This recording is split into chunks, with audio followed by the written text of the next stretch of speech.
Hey, Gary Baker here with Publisher Report. Let's talk about making some simple interiors for activity books for KDP using Canva. This stems from a question I had about this cut and paste activity book that I created.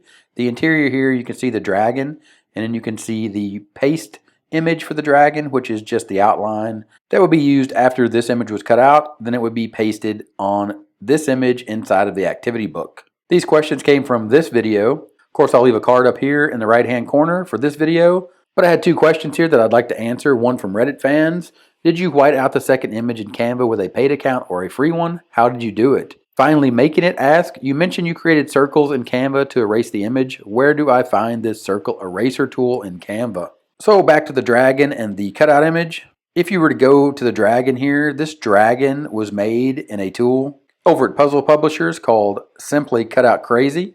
That you can see here. We'll scroll down and get some canvas here. You simply load the image,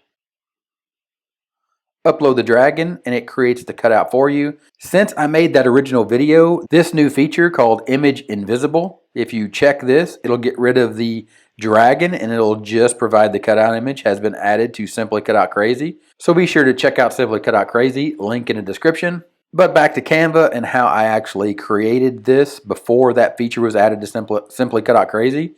It's simply circles. If I move these circles out of the way, you'll see the dragon. So you can see here, if I was to click here to edit this and change the color, if I was to change that to black, you would see it's a black circle.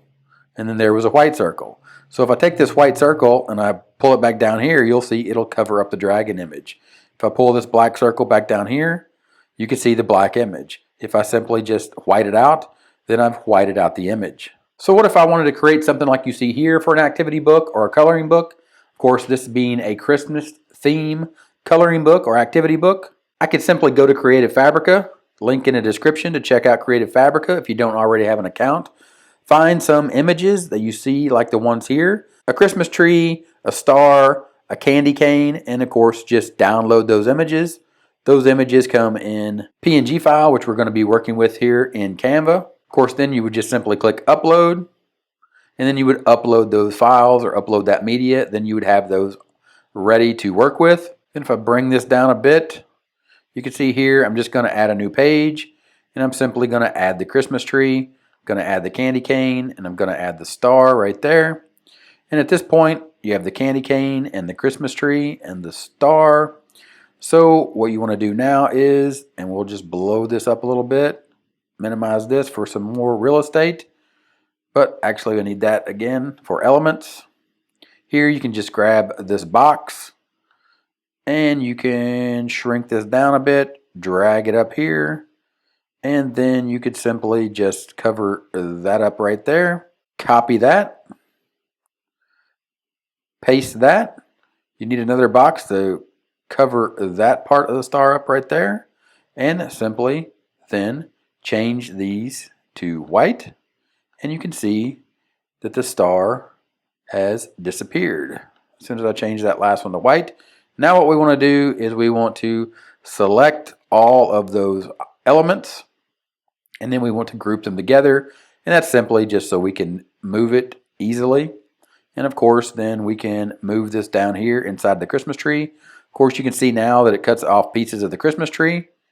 You can simply bring the Christmas tree forward, here, position, send that backwards, meaning the star, or bring the Christmas tree forward. And then you can see that that would work as well. Or you could simply just make the Christmas tree bigger, like that. And then simply drag down your candy cane, like so. And you've created something unique at that point. It's even a little different than the first one I created, but you can see the power of this right there, how you can simply take elements, use Canva to erase or cover up certain aspects of your line art, and then you can easily create something very unique from those elements that you uploaded. And again, I just simply went to Creative Fabrica, searched for some line drawings, found those, downloaded them, uploaded them to Canva, and made the two unique objects that you see right here that I could add to an activity or a coloring book. If this video was helpful, give it a thumbs up. Typewriter right here in the middle of the screen. Click that, subscribe to the channel for more awesome content just like this video, and I'll talk to you later. Bye.